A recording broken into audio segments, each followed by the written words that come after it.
นี่ก็มาดูพลัมหรือพลุนนะครับซึ่งอยู่ใกล้ๆกันกับต้นพีชนะครับนี่คือผลผลิตนะครับก็คาดว่าน่าจะแก่แล้วครับรู้สึกว่าเนื้อค่อนข้างที่จะออก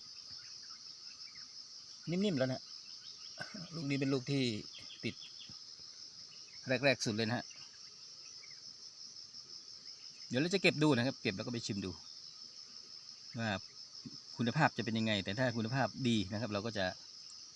ขยายพันธุ์ต่อไปนะครับเดี๋ยวลองชิมดูครับสดปลอดภัยครับไร้สารพิษครับ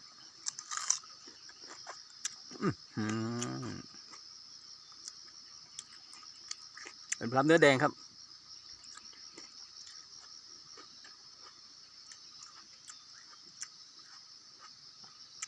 เปรี้ยวหวาน